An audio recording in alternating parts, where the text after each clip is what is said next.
تم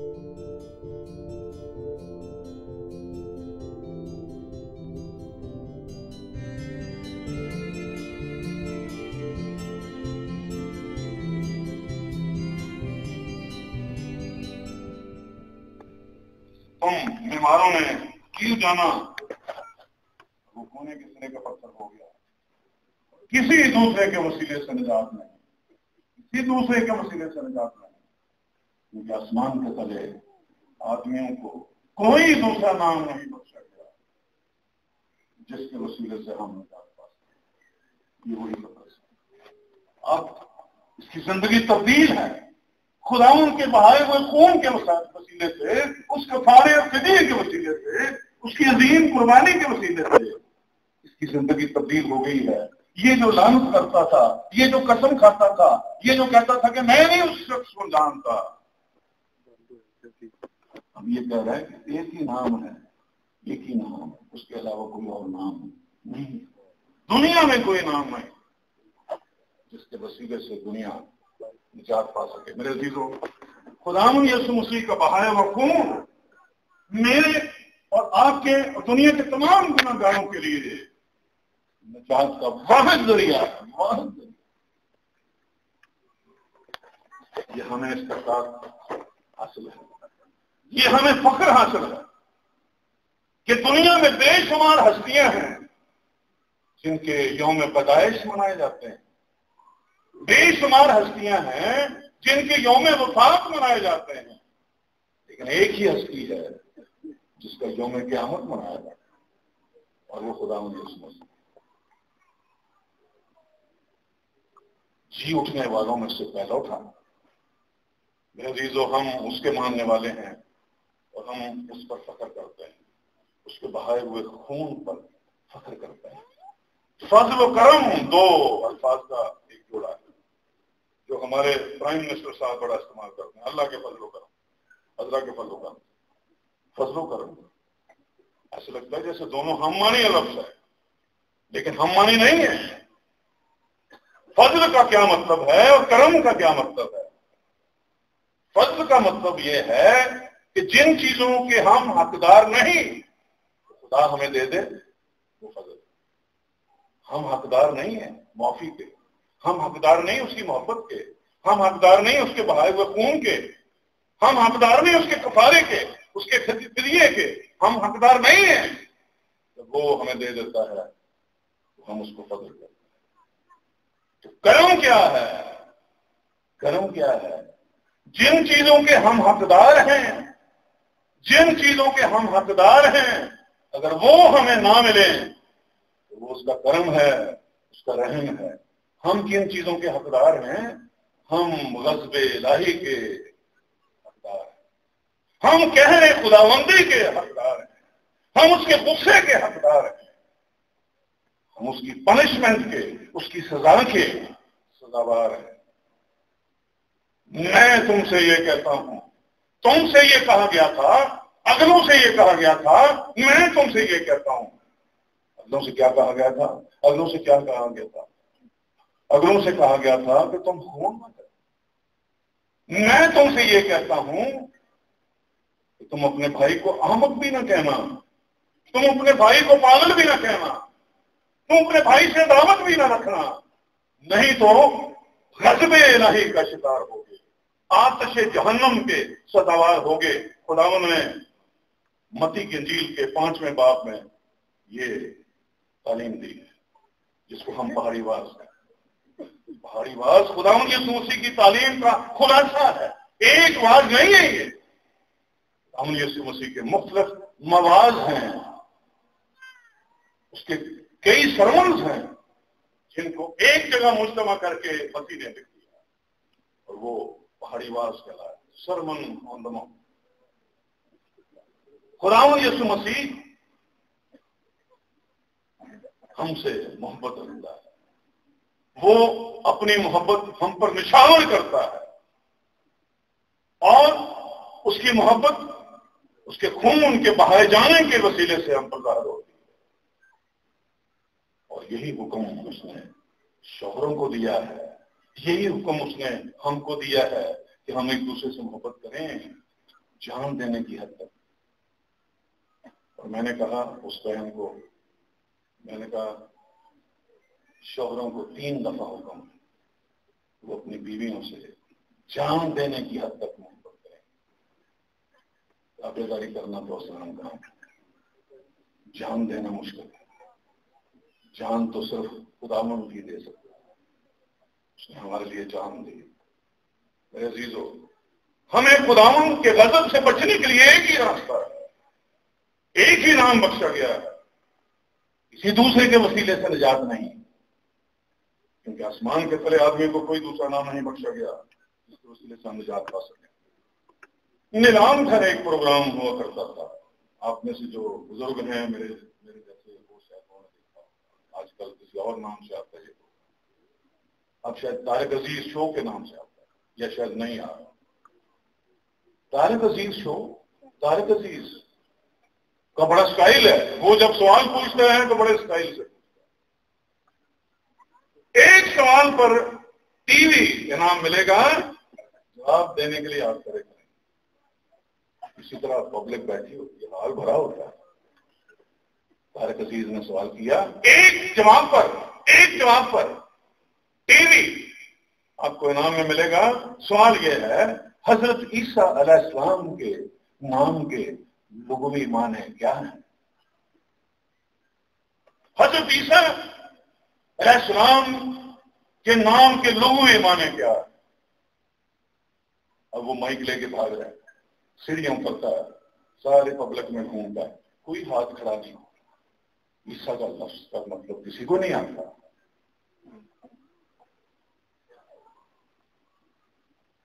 اور طارق عزیز کا سٹائل یہ تھا، جب کوئی ہاتھ کھڑا نہیں ہوتا تھا تو وہ اسی سوال کا جواب خود دیتا تھا. خود دینے کا مطلب یہ نہیں تھا کہ وہ ٹی وی کا حقدار ہو جاتا تھا، نہیں، وہ صرف سوال کا جواب دیتا تھا. خداوند یسوع مسیح جن کو وہ حضرت عیسیٰ علیہ السلام کہتے ہیں، اس نے بتایا حضرت عیسیٰ علیہ السلام کے نام کے لغوی معنی ہیں گناہوں سے نجات دینے والا. کوئی دنیا میں نام ایسا ہے نہیں جس کا مطلب گناہوں سے نجات دینے والا ہو. غلامی سے نجات دینے والے بہت ہیں، ہمارے قائد اعظم ہیں، بے شمار لیڈر ہیں. موسیٰ ہے جس نے مصر کی غلامی سے نجات دلائی. نجات دلانے سیاسی لیڈر بہت ہیں جو مختلف قوموں کی غلامی سے ہمیں نجات دلاتے ہیں، لیکن گناہوں سے نجات دینے والا صرف میرے عزیزو.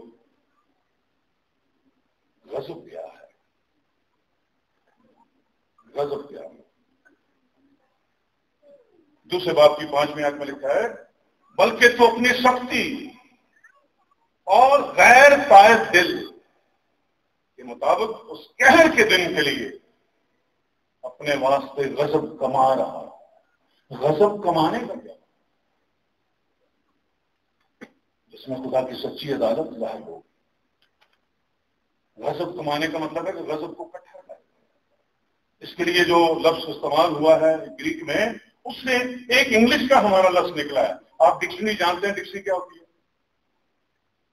ڈکشنری جانتے ہیں، لغت جس کو کہتے ہیں. ایک تھیسارس ہوتا ہے. تھیسارس کیا ہوتا ہے؟ تھیسارس کیا ہوتا ہے؟ تھیسارس اسی ڈکشنری کو کہتے ہیں جس میں سینونیمز دیے ہوتے ہیں، جس میں ہم معنی الفاظ دیے ہوتے ہیں. تھیسارس اور تھیسارس کا جو لفظی مطلب ہے وہ مجموعہ، جمع کیا ہوا، ذخیرہ. اس میں لفظوں کا ذخیرہ ہوتا ہے جو ایک دوسرے کے ہم معنی ہیں اور ایک دوسرے کے مترادف ہیں. اس کو ہم تھیسارس کہتے ہیں. تھیسارس کا مطلب ہے جمع کیا ہوا، اور اسی سے جو فعل ہے اس کا مطلب ہے جمع کرنا. تو خدا کا قہر جمع کر رہا ہے. ہم خدا کا قہر جمع کرتے رہتے ہیں. ہم خدا کے قہر سے ڈرتے نہیں ہیں. ہم خدا کی قہر کے دھیمے پن پہ بڑا فخر کرتے ہیں کہ وہ دھیما ہے، وہ قہر کرنے میں دھیما ہے، لیکن یہ نہیں جانتے کہ وہ قہار بھی ہے، وہ قہر کرنے والا خداوند بھی ہے. غضب کی کیا تعریف ہے!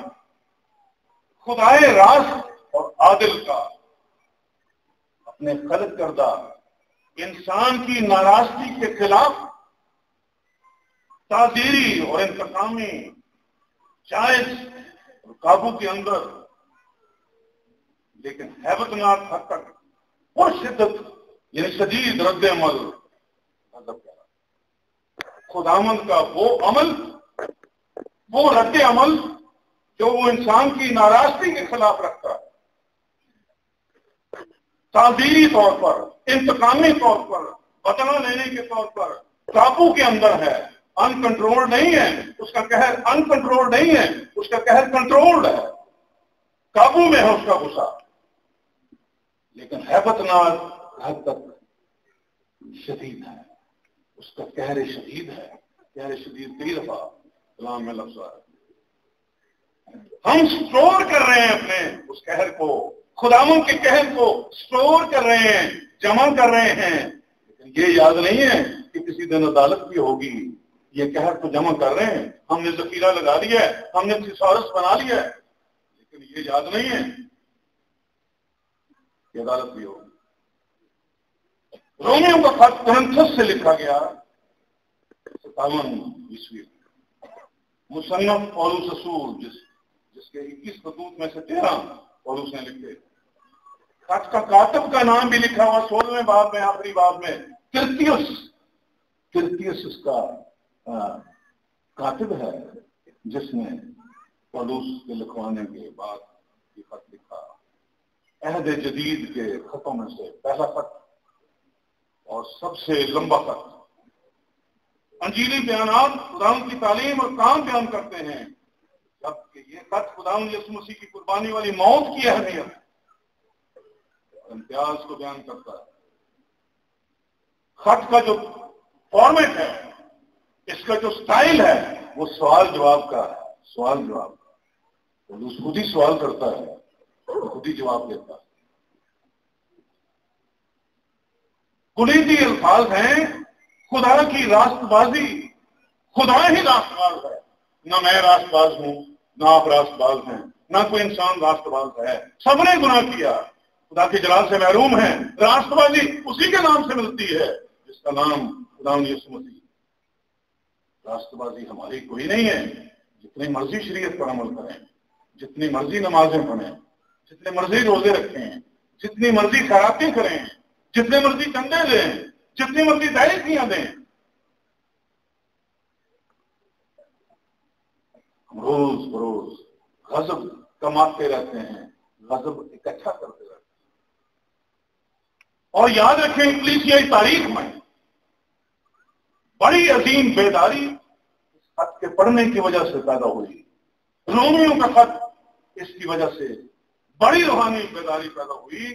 اگسٹین، مارٹن لوتھر اور جان ویسلی کی روحانی نئی زندگی کا اس خط کا ایک مرہون ہے، ان کی نئی زندگی اس خط کی مرہون ہے، اس خط کی وجہ سے یہ زندگیاں تبدیل ہوئی۔ Martin Luther, اگسٹین، John Wesley. آپ اگر یونانی زبان کے متن کو دیکھیں، اس میں 3 فقرے ہیں نئے ادرامے کے، 3 فقرے جو بہت لمبے ہیں۔ ایک فقرہ ہے یوحنا پہلا باب 4 میں آئے، یسوع مسیح کا تجسم اور کلام مجسم ہوا اور ہمارے درمیان رہا، اور ہم نے ایسا جلال دیکھا جیسا خدا کے اکلوتے کا جلال۔ اور خدا یسوع مسیح کے بارے میں جو لکھا ہے کہ وہ ہمارے درمیان رہا، اس کا یونانی میں مطلب ہے اس نے ہمارے درمیان خیمہ لگایا۔ ہمارے خیمے لگے ہوئے ہیں، ہم سب کے لیے خیمے ہیں جن کے اندر ہم رہتے ہیں، یہ بدن، یہ جسم، یہ ہمارے خیمے ہیں۔ خدا یسوع مسیح نے اپنا خیمہ ہمارے درمیان لگایا۔ یہ ٹیبرنیکل امنگ اس، ٹیبرنیکل ہم خیمہ، ٹیبرنیکل خیمہ استعمال ہوتا ہے۔ خداوند نے اپنا خیمہ ہمارے درمیان لگایا۔ اور مکاشفہ کا مصنف کیا کرتا ہے؟ مکاشفہ کا مصنف پیش گوئی کرتا ہے، مکاشفہ کا مصنف پیش گوئی کرتا ہے۔ اس کو دیکھیں، اس کو دیکھیں۔ خداوند کے پاک کلام میں لکھا ہے خداوند یسوع مسیح کے بارے میں،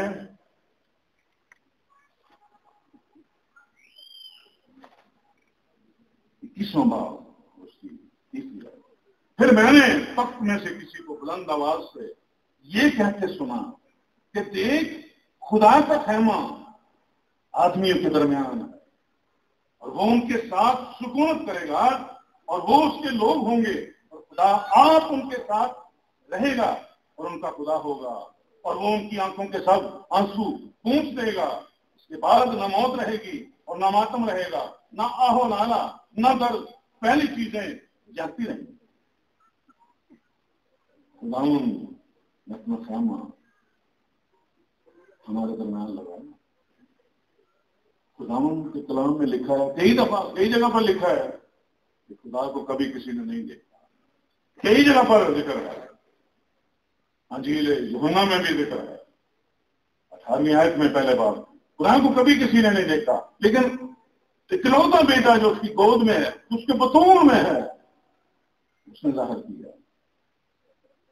دیکھنے کی خواہش بڑے لوگوں نے کی. موسیٰ نے سب سے پہلے، جس کے ساتھ اس کا کلام ہوتا تھا، جس کے ساتھ اس کے ڈائلاگ ہوتے تھے، جس کے ساتھ اس کی گفتگو ہوتی تھی، خداوند کے بندے موسیٰ نے کہا اپنا چہرہ مجھے دکھا، میں تیرا دیدار کرنا چاہتا ہوں. اگر آپ کا محبوب ہو، آپ سے کلام کرے پردے سے پیچھے، تو آپ اس کو دیکھنا چاہیں. میرا محبوب کیسا ہے، مجھ سے محبت کرنے والا کیسا ہے. موسیٰ کی بھی یہی صورتحال تھی. خداوند نے کہا تو میرا چہرہ نہیں دیکھ سکتا، تو مر جائے گا، تو اس کی تاب نہیں لا سکتا. چہرہ اس وقت خاک رہا عالم پاک، مٹی کو اس قدوس ذات کے ساتھ کیا تعلق؟ تو مٹی ہے، تو میرا دیدار کیسے کر؟ اس کے بعد بنی اسرائیل میں دیکھنا چاہا، بنی اسرائیل میں دیکھنا چاہا. پھر اس کے بعد نئے اقنامے میں آ جائیں، فلپس میں دیکھنا چاہا. تو باپ کی بڑی باتیں کرتا ہے. باپ کو کبھی ہمیں بھی دکھا، ہم بھی دیکھیں کون سے باپ کی تو بات کرتا ہے. باپ کو دکھا، ہم باپ کو دیکھنا چاہتے ہیں. اور خدا یسوع مسیح نے سوال کیا، اے فلپس کتنی دیر سے میرے ساتھ رہتا ہے؟ تو نے مجھے نہیں دیکھا، جس نے مجھے دیکھا اس نے باپ کو دیکھا. خدا یسوع مسیح نے سادہ سا جواب دیا. اور پھر آج کے دور کے ایک شخص نے بھی خدا کو دیکھنے کی خواہش کا اظہار کیا، جن کو ہم حضرت محمد اقبال علامہ مشرق کہتے ہیں. علامہ اقبال نے بھی خدا کو، جو اندیکھا خدا ہے، جو ان سین گاڈ ہے، اس کو دیکھنے کی خواہش کی. اور شعر میں کہا کبھی آئے حقیقت منتظر نظر آ لباس مجاز میں، کبھی آئے حقیقت منتظر نظر آ لباس مجاز میں، کہ ہزاروں سجدے تڑپ رہے ہیں میری جبین نیاز. اے سچائی، اے حق، جس کی دنیا منتظر ہے، تجھے دیکھنا چاہتی ہے، اور میرے ماتھے میں ہزاروں سجدے ہیں تو میں تیرے حضور گزرانا چاہتا ہوں. لیکن پہلے نظر تو آ، مجھے بدن میں نظر تو آ، مجھے جسم میں نظر تو آ، پھر میں تیرے حضور اپنے سجدے گزاروں گا. اور میرے عزیزو، ہمارے بھی کلیسیا کے ایک علامہ ہیں، وہ اس دنیا میں نہیں ہیں. ان کا نام ہے سرف کلارک آبادی، ہدایت مسیح سرف کلارک آبادی. میرے ساتھ ان کی گفتگو ہوئی. ایک لان میں بیٹھے ہوئے تھے کرسی ڈال کے، سردیوں کے دنوں میں ان کے پاس چلا گیا اور ان سے باتیں کرتا رہا. اور انہوں نے مجھے کہا کہ میں نے علامہ اقبال کے اس شعر کا جواب شعر میں دیا ہے. ان کا شعر ہے، ہوا عرض میں جوہر جلوہ گر، ہوا عرض میں جوہر جلوہ گر، ذات لامکان نے بنایا گھر، وہ جو تھی حقیقت منتظر، آؤ دیکھو اس نے مجاز. وہ تو مجاز کے حسن میں آ چکا ہے، وہ تو بدن کی خوبصورتی میں آ چکا ہے، وہ تو جسم کی حسن میں آ چکا ہے. اگر علامہ صاحب آپ نے نہیں دیکھا تو یہ آپ کا قصور. وہ لوگ مبارک ہیں جنہوں نے خداوند یسوع مسیح کو اپنی گناہگار آنکھوں سے دیکھا، اس کو چھوا، اس کو سنا۔ یوحنا رسول اپنے پہلے خط میں یہی بیان کرتا، ہم نے اس کو دیکھا، بلکہ غور سے دیکھا، ہم نے اس کو چھوا، ہم نے اس کو سنا۔ لیکن ہم ان سے بھی مبارک ہیں جنہوں نے ان کو چھوا، جنہوں نے اس کو سنا، جنہوں نے اس کو غور سے دیکھا۔ ہم ان سے بھی مبارک ہیں کہ ہم بغیر دیکھے ہوئے خداوند یسوع مسیح پر ایمان لائے ہیں۔ اگر خداوند کے خد و خال دیکھنے ہیں، اگر اس کی شکل و صورت دیکھنی ہے، اس کی شبیہ دیکھنی ہے، تو یہ کلام ہمارے پاس ہے، اس میں سے خداوند یسوع مسیح کی شبیہ دیکھیں، وہ جو ہمارا محبوب ہے، وہ جو ہمارا نجات دہندہ ہے، وہ جو ہمارا منجی ہے، اس کی شکل و صورت اس کیسٹ میں دی ہوئی ہے، اس سی ڈی میں دی ہوئی ہے، اس ویڈیو میں دی ہوئی ہے۔ اس کو لگائیں، اس کو ڈاؤن لوڈ کریں آج کل کی زبان کے مطابق ڈاؤن لوڈ کریں۔ اس کو تو ہم اپلوڈ کرتے ہیں اوپر والے شیلف پر، اپلوڈ۔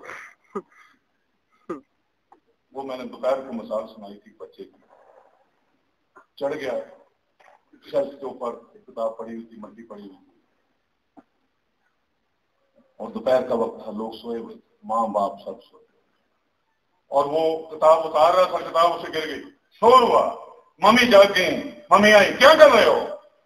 میں یہ دیکھ رہا ہوں کہ یہ کتاب اوپر پڑی ہوئی ہے، اس پر مٹی پڑی ہوئی ہے۔ ممی یہ کس کی کتاب ہے؟ ممی نے دیکھا، بیٹا یہ خدا کی کتاب ہے۔ تو خدا کی کتاب ہے تو اس کو واپس کیوں نہیں کر دیتے؟ ادھر پڑھتا تو کوئی ہے نہیں۔ خدا کی کتاب کو ہم نے کیوں رکھا ہوا ہے؟ اس کو واپس کر دیں۔ عزیزو، ہم اس کتاب میں سے خداوند یسوع مسیح کی شبیہ دیکھ سکتے ہیں۔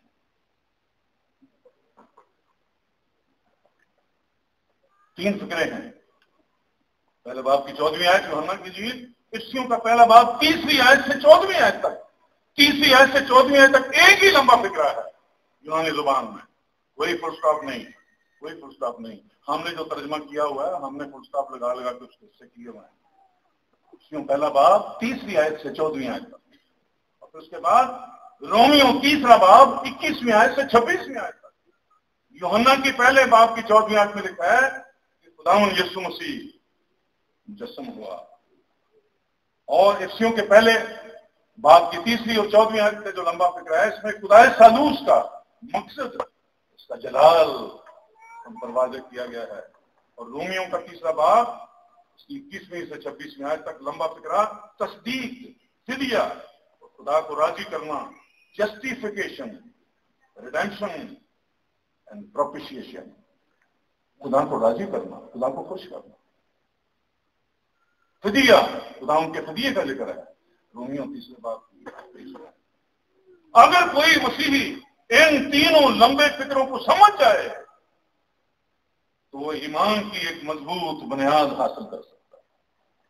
یہ کسی عالم نے اپنی کتاب میں لکھا ہے۔ ان تین فکروں کو جو سمجھ جائے، اس کی تشریح جان جائے، وہ ایمان کی ایک مضبوط بنیاد قائم کر سکتا ہے۔ کتابیں پڑھنے کے شوقین لوگوں سے اکثر یہ سوال کیا جاتا ہے، جو کتابیں پڑھنے کے شوقین ہیں ان سے سوال یہ کیا جاتا ہے، فرض کیا آپ جہاز میں سفر کر رہے ہیں یا کسی کشتی میں ہیں اور کشتی تباہ ہو جاتی ہے، ڈوب جاتی ہے، آپ کسی جزیرے پر جا پڑتے ہیں اکیلے۔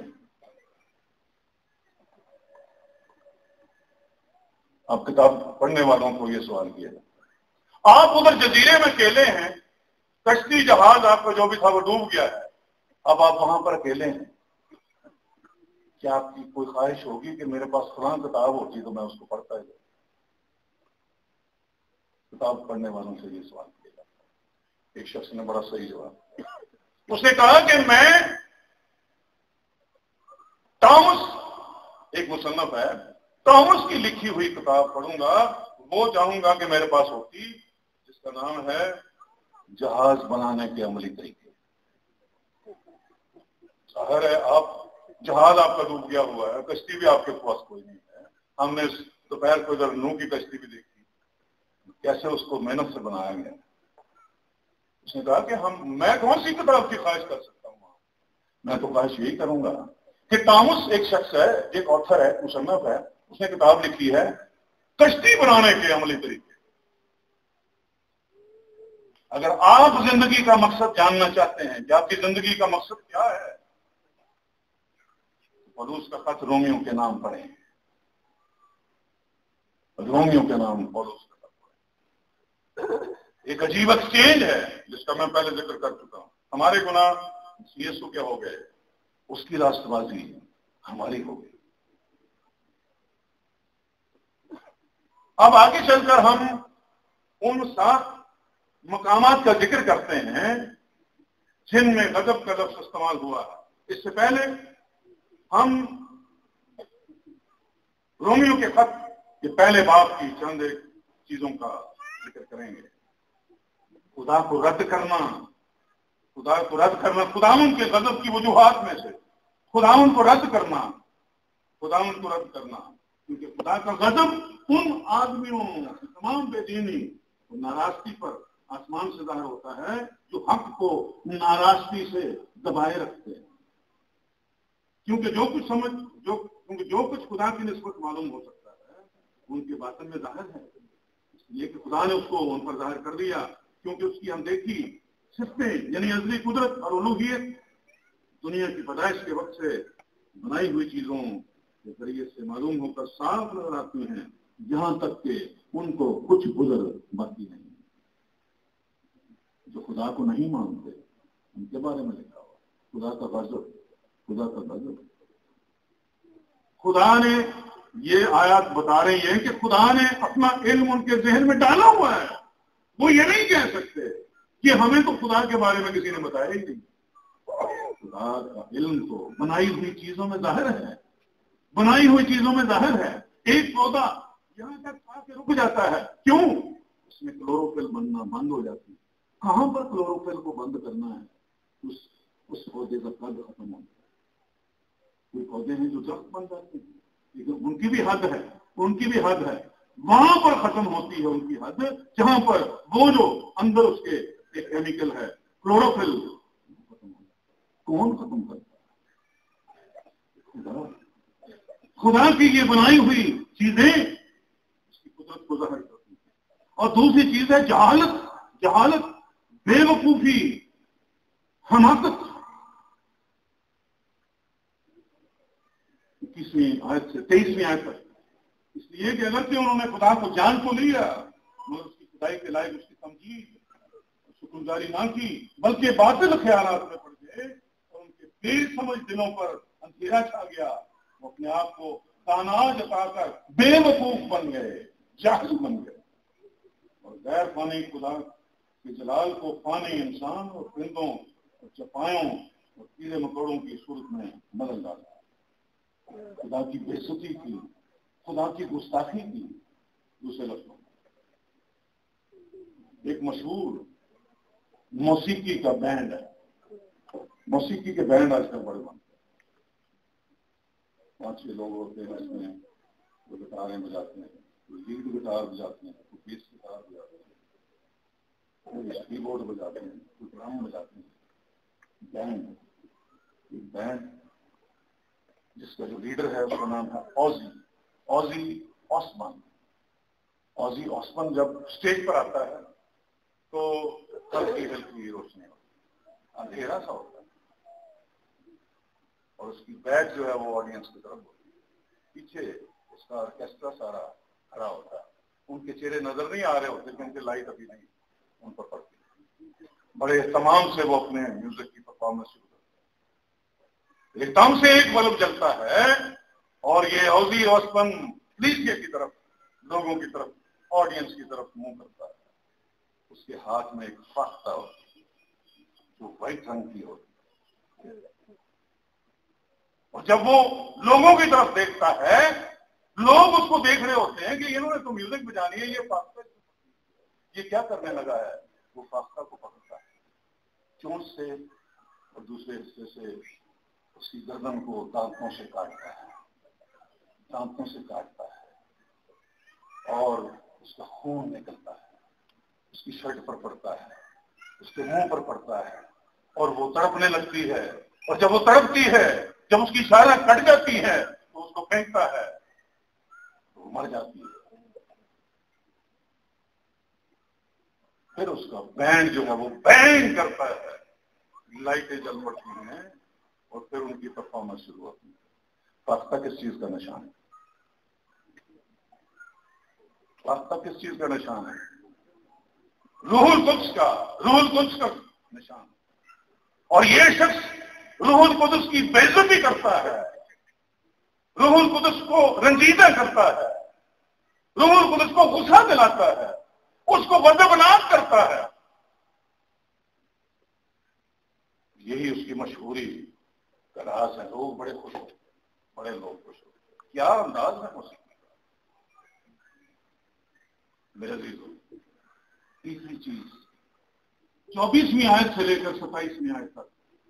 24ویں آیت میں لکھا ہے، اس واسطے خدا نے ان کے دلوں کی خواہشوں کے مطابق انہیں ناپاکی میں چھوڑ دیا کہ ان کے بدن آپس میں بے حرمت کیے جائیں، اس لیے کہ انہوں نے خدا کی سچائی کو بدل کر جھوٹ بنا ڈالا اور مخلوقات کی زیادہ پرستش اور عبادت کی نسبت اس حالت کے جو اب تک معبود.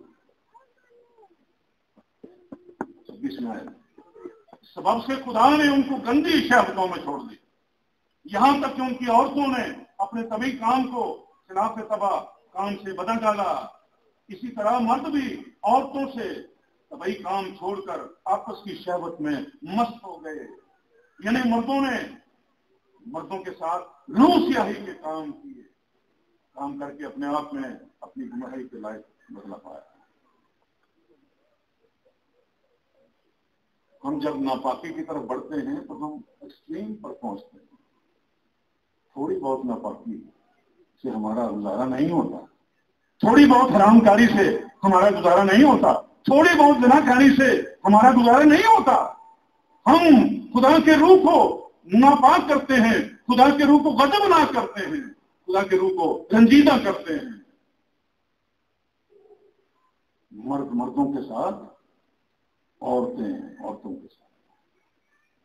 آپ یقین کریں کہ ایسے مرد جنہوں نے آپس میں شادی کی ہوئی ہے وہ پاسٹر بھی بنتے ہیں، وہ بشپ بھی بنتے ہیں.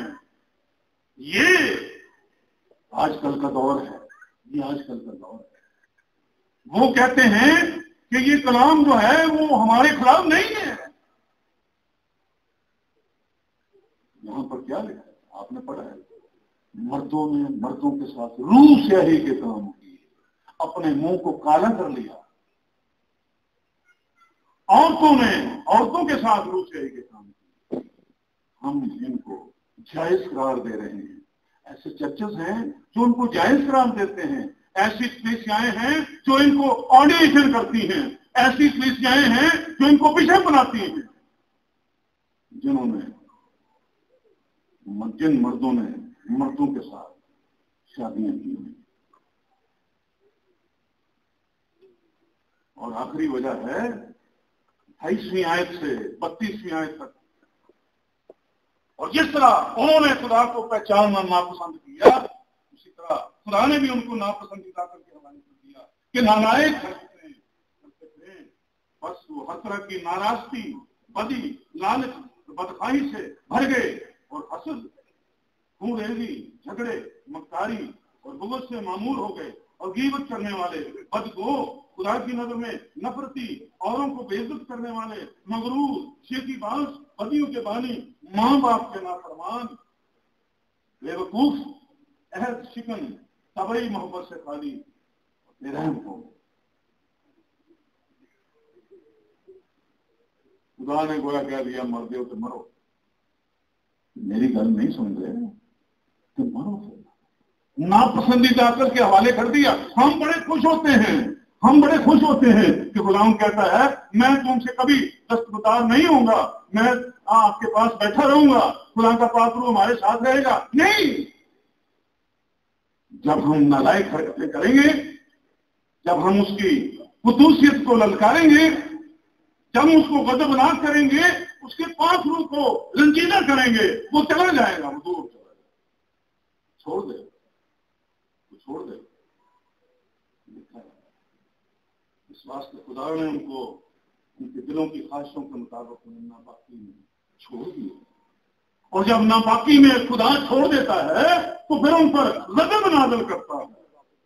اور غضب نازل ہوا، ہمارے ملک میں غضب نازل ہوا ناپاکی کی وجہ سے، حرام کاری کی وجہ سے، زنا کاری کی وجہ سے.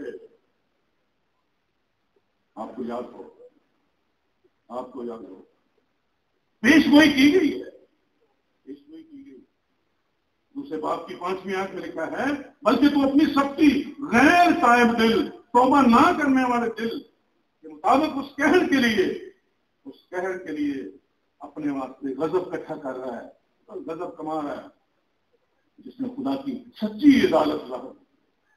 اور 8ویں آیت میں لکھا ہے بلکہ جو تفرقہ انداز اور حق کے نہ ماننے والے، جو حق کو نہیں مانتے، جو سچائی کو نہیں مانتے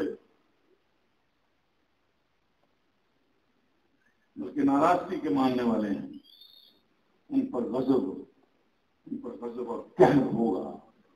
پیشگوئی ہے، پیشگوئی. اور تیسری پیشگوئی یہودا کے خاتمے ہے 6 آیت اور 7 آیت. اور جن فرشتوں نے اپنی حکومت کو قائم نہ رکھا بلکہ اپنے خاص مقام کو چھوڑ دیا، اس کو اس نے دائمی قید میں تاریکی کے اندر روز عظیم کی عدالت میں رکھا ہے. اسی طرح سدوم اور عمورہ اور ان کے آس پاس کے شہر جو ان کی طرح حرام کاری میں پڑ گئے اور غیر جسم کی طرف راغب ہوئے، ہمیشہ کی آگ کی سزا میں گرفتار ہو کر جائیں عبرت کریں. آج سدوم اور عمورہ کا کوئی نام و نشان نہیں ہے. یہ بحر مردار کے کنارے پر ہوتے، اب ان کے کوئی کھنڈرات بھی نظر نہیں آتے شاید وہ پانی کے. وجہ کیا تھی؟ حرام کاری. وجہ کیا تھی؟ غیر جسم کی طرف راغب ہوتے تھے. اور ہم بھی چرچز میں، کلیسیاؤں میں اجازت دے رہے ہیں ان لوگوں کو جو مردوں سے مرد شادی کرتے ہیں، ان کو پاسٹر بھی بنا رہے ہیں، ان کی آرڈینیشن بھی کر رہے ہیں، ان کو بشپ بھی بنا رہے ہیں.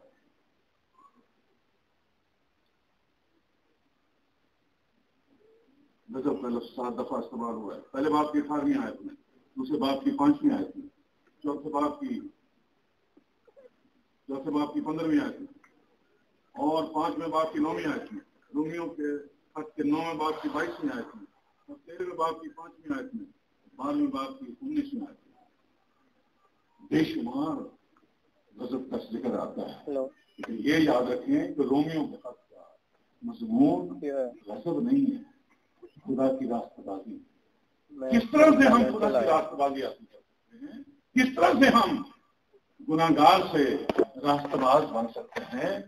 مگر کے لفظ سے ہیں. سب گناہگار ہیں، خدا کے جلال سے محروم ہیں، لیکن ایک طریقہ ہے خداوند یسوع مسیح پر ایمان لا کر.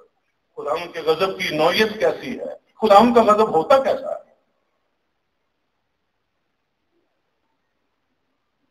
یہ قہر شدید ہے، یہ بڑا شدید غصہ ہے. کس کو اس کے قہر کی تاب ہے؟ اس کے قہر شدید کو کون برداشت کر سکتا ہے؟ اس کا قہر آگ کی مانند نازل ہوتا ہے، وہ چٹانوں کو توڑ ڈالتا ہے.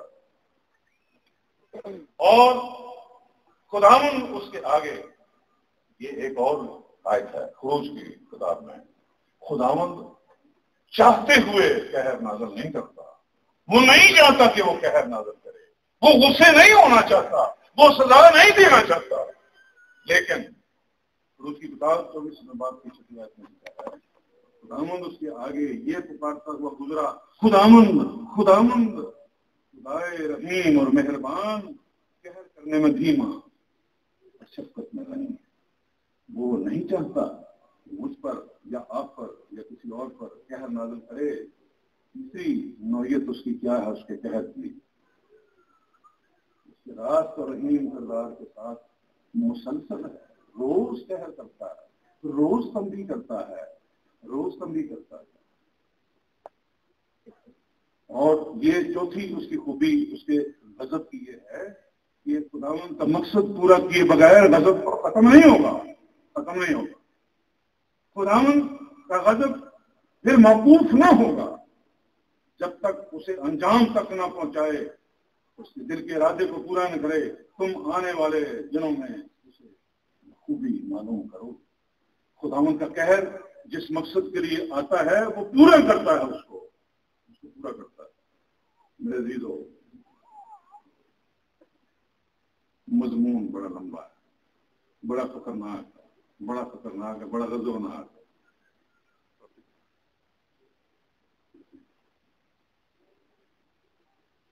مغاشوں کی کتاب میں چلے جائیں اگر غضب کو دیکھیں، یہ یاد رکھیں کہ جتنی بھی عدالتیں ہوں گی وہ گناہ گاروں کو توبہ کی طرف مائل کرنے کے لیے ہوں گی، توبہ کی طرف مائل کرنے کے لیے ہوں گی، لیکن آخری عدالت جو ہے اس میں توبہ کی گنجائش نہیں ہے۔ قرآن کے پاک کلام میں مکاشفہ کی کتاب کے تیسرے باب میں لکھا ہے کہ اس نے ہمارے سامنے ایک دروازہ کھول رکھا ہے، اور پھر ساتھ لکھا ہے اس کے کھولے ہوئے کو کوئی بند نہیں کر سکتا، اس کے بند کیے ہوئے کو کوئی کھول نہیں سکتا۔ اس نے رحم کا دروازہ کھولا ہوا ہے، اس نے رحم کا دروازہ کھولا ہوا ہے، اور ہم اس میں داخل ہوں تو خداوند ہم پر رحم کرے گا، خداوند ہم پر رحم کرے گا۔ لیکن جب ہم داخل نہیں ہوں گے تو وہ دروازہ بند ہو جائے گا۔ بہت سی تمثیلیں اس موضوع پر ہم یسوع مسیح نے سنائی، 10 کماریوں کی تمثیل، تیل ختم ہو جانے کی تمثیل، بے شمار اور بھی۔ خداوند چاہتا ہے کہ ہم اس کی طرف رجوع کریں، توبہ کریں۔ آپ کو یاد ہوگا، ایک مثال دوں گا، خداوند کے غضب کے 7 پیالے مکاشفہ 16 باب میں پڑھیں گا، اس میں کوئی رحم نہیں ہوگا کیونکہ رحمت کا دروازہ بند۔ جب ہم اپنے گناہوں میں پڑے رہیں گے، جب ہم خداوند کی بے عزتی کرتے رہیں گے، جب ہم خداوند کے پاس ان کو رنجیدہ کرتے رہیں گے، اس کو غضبناک کرتے رہیں گے اور غضب کو اکٹھا کرتے رہیں گے، تو خداوند ہمیں چھوڑ دے گا، خداوند غضب کے 7 پیالے ہم پر لے لے گا۔ پہلا پیالہ زمین پر اٹھا گیا، ایک برا اور تکلیف دہ ناسور پیدا ہو۔ دوسرا پیالہ سمندر پر اٹھا گیا، سمندر خون بن گیا، جاندار بن گیا۔ تیسرا پیالہ دریاؤں پر اور پانیوں پر ڈالا گیا، وہ بھی خون بن گئے۔ چوتھا پیالہ سورج پر ڈال دیا گیا، ہے آدمی گرمی سے جھلس گئے۔ اور 5واں پیالہ حیوان کے تخت پر اٹھا گیا، ڈھیرا درد دکھ ناسور پیدا ہو۔ اور 6واں پیالہ بڑے دریا یعنی فرات پر ڈال دیا گیا، پانی سوکھ گیا۔ 7واں پیالہ ہوا پر بڑے شہر کے 3 ٹکڑے ہو گئے۔ بہت تفصیل ہے۔ اور مجھے جو آپ نے اپنے مضمون کی تقسیم کی ہوئی تھی وہ مجھے نہیں آپ نے دی، میں نے کون سے حصے پر بول رہا ہوں، اس لیے تو میں تو سارے اس پہ بول رہا ہوں۔ ٹائم کم ہے۔ ایک مثال دوں گا صرف اپنے ملک کی، زلزلہ، جس کو عبرانی میں راشا کہتے ہیں۔ راشا، آج جب کانپنے شروع ہوتے ہیں ان کو راشا کہتے ہیں۔ یہ راشا کا مرض ہوتا ہے، اس کو ہم انگلش میں کیا کہتے ہیں؟ انگلش میں ایک لفظ ہے پارکنسن کی ڈیزیز، جو اس وقت ہمارے بڑے لیڈر بلی گراہم کو ہی نہیں ہے، اس کے ہاتھ کام۔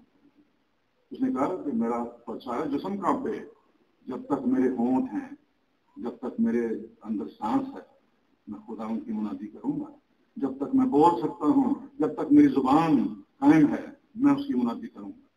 اس کو پارکنسن کی ڈیزیز ہے، راشا۔ 2005 میں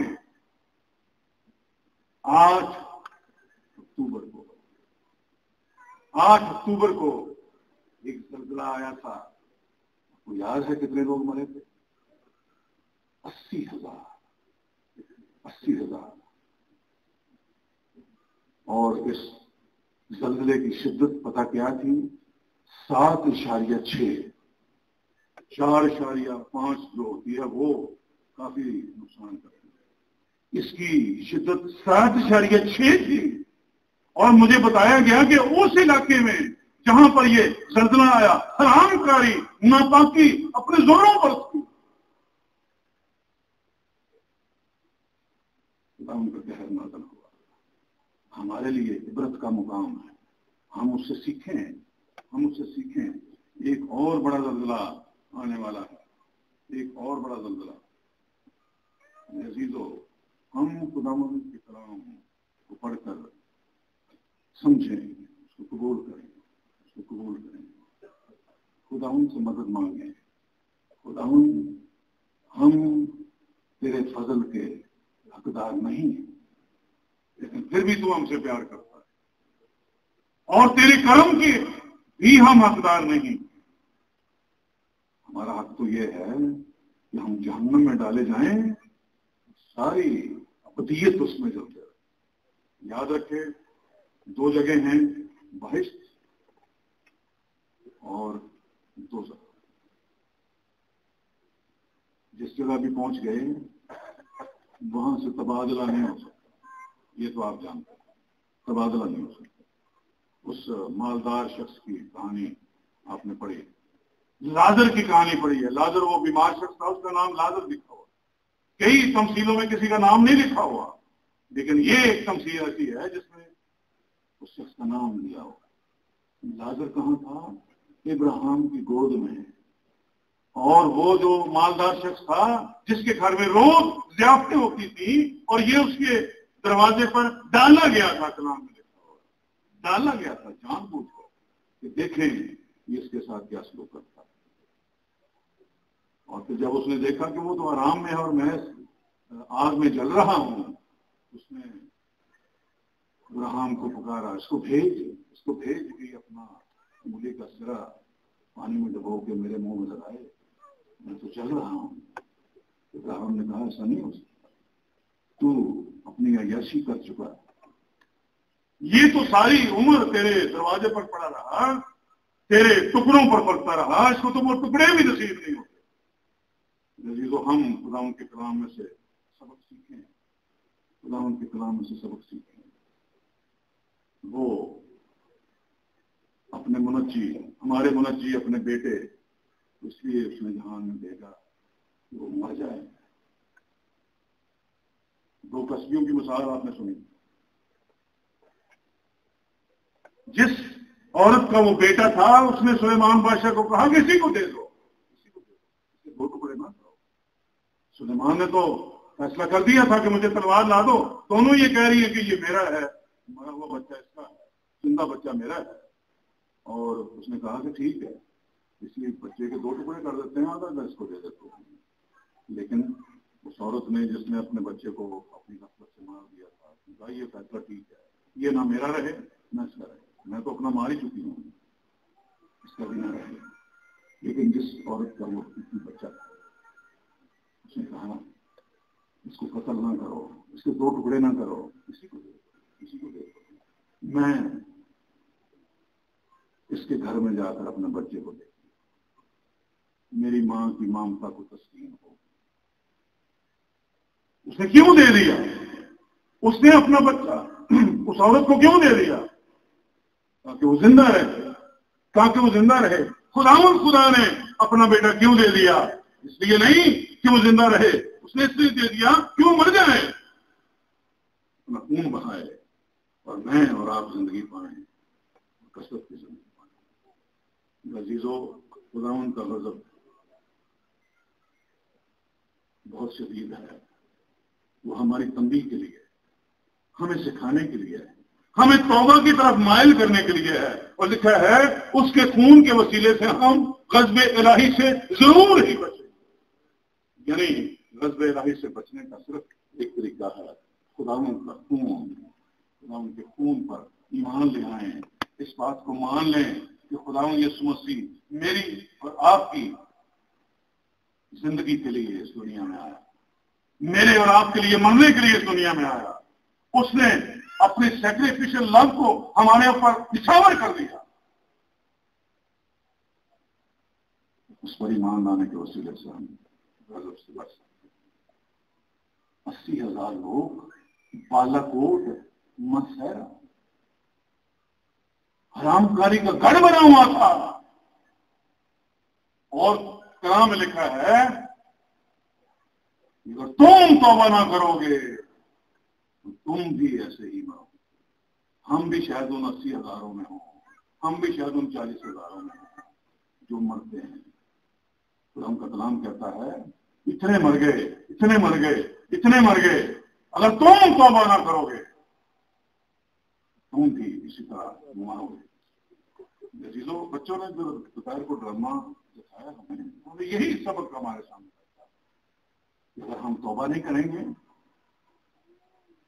تو ہم ہلاک ہوں گے، اور وہ دنیا ہلاک ہو گئی، خداوند ملعون ہوا اور اس نے ان کو ڈبو دیا، تمام جانداروں کو ان کے ساتھ ڈبو دیا، صرف 8 جانیں بچی۔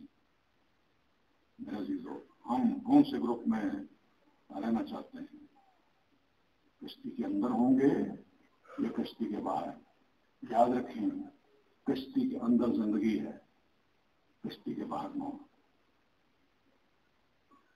کشتی کا دروازہ جب 8 جانیں اندر چلی گئی تو کلام میں لکھا ہے کہ خدا نے باہر سے بند کر دیا۔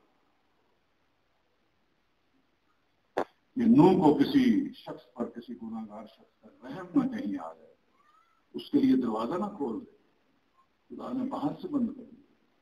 عزیزو، آج ہم خدا کا شکر کرتے ہیں، خداوند یسوع مسیح کی موت کے وسیلے سے ہماری زندگی کا خدا نے انتظام کیا، اس کے کفارہ بخش موت پر ایمان لانے کے وسیلے سے ہم خداوند کے غضب سے بچتے ہیں، خداوند کے غضب سے بچتے ہیں۔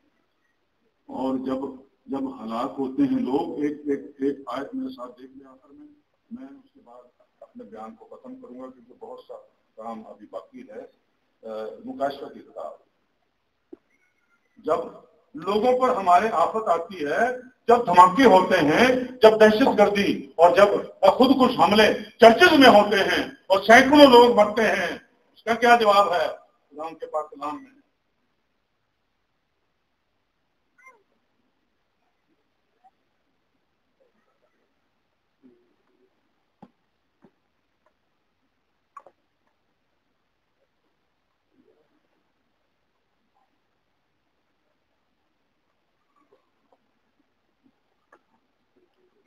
اور جب اس نے 5ویں مہر کھولی، اب یہ سوال ہے ہمارے ذہنوں میں کہ ہم کیوں مرتے ہیں چرچز میں، کیوں ہمیں موت کے گھاٹ اتارا جاتا ہے؟ اس کا کیا جواب ہے خدا کے پاس، جو رحیم ہے، جو کریم ہے، جو قہر کرنے میں دھیما ہے؟ وہ کیوں، وہ کدھر چلا جاتا ہے جب ہمارے چرچز جب اس نے 5ویں مہر کھولی؟ یہ مکاشفہ اس کا 6واں باب اور اس کی 9ویں آیت سے شروع ہوتا ہے۔ جب اس نے 5ویں مہر کھولی تو میں نے قربان گاہ کے نیچے ان کی روحیں دیکھی جو خدا کے کلام کے سبب سے اور گواہی پر قائم رہنے کے باعث مارے گئے تھے۔ کلام پر قائم رہنے کے سبب، گواہی پر قائم رہنے کے سبب مارے گئے، اور وہ بڑی آواز سے چلا کر بولی، یہ روحیں بولتی ہیں، وہ بڑی آواز سے چلا کر بولی کہ اے مالک، اے قدوس اور برحق، تو کب تک انصاف نہ کرے گا؟ زمین کے رہنے والوں سے ہمارے خون کا بدلہ نہ لے گا؟ کب تک، کب تک؟ اور ان میں سے ہر ایک کو سفید جامہ دیا گیا، ان سے کہا گیا اور تھوڑی مدت آرام کرو، اور تھوڑی مدت آرام کرو، جب تک کہ تمہارے ہم خدمت اور بھائیوں کا بھی شمار پورا نہ ہو لے جو تمہاری طرح قتل ہونے والے ہیں، اور بھی مریں گے، اور بھی شہیدوں کا انتظار کریں گے۔ ابھی تم بےتاب نہ ہو، تمہارا انصاف میں لوں گا، میں انصاف کروں گا، بدلہ لینا میرا کام ہے، انتقام لینا تمہارا کام نہیں ہے۔ ان کے الفاظ صاف ہیں، تھوڑی مدت آرام کرو جب تک کہ تمہارے ہم خدمت اور بھائیوں کا بھی شمار پورا نہ ہو رہے جو تمہاری طرح قتل ہونا ہے۔ میرے عزیزوں، یہ پرسیکیوشن ہم پر ثابت کرتی ہے کہ ہم صحیح راستے پر ہیں۔ کسی شخص کو یہ بتایا گیا کہ فلاں جگہ کا راستہ ایسا ہے، اس میں جنگل آئیں گے، اس میں شیر آئیں گے، اس میں چیتے آئیں گے، اس میں خطرناک خندقیں آئیں گی، اور جب وہ اس راستے پر چلا، جب یہ ساری چیزیں آ رہی تھی، اس نے کہا خدا تیرا شکر ہو، میں صحیح راستے پر ہوں، میں صحیح راستے پر ہوں، کیونکہ یہی مجھے بتایا گیا تھا۔ اور خداؤں نے ہمیں بھی بتایا ہوا ہے کہ جب لوگ تم کو میرے نام سے لان تان کریں گے اور بری باتیں ناحق تمہارے بارے میں کہیں گے تو تم خوشی کرنا، نہایت شادمان ہونا۔ خداؤں نے بھی بتایا ہوا کہ پرسیکیوشن ہوگی، خداؤں نے بھی بتایا ہوا کہ قتل ہوں گے، خداؤں نے بھی بتایا کہ شہید ہوں گے۔ جب ہم ان نشانات کو اپنی زندگی میں دیکھتے ہیں، کلیشے زندگی میں دیکھتے ہیں، تو ہم خدا کا شکر کرتے ہیں، ہم صحیح راستے پر ہیں۔ خداؤں نے جو پیشگوئی کی تھی وہ پوری ہوئی۔ ہم دعا کے لیے اپنے سروں کو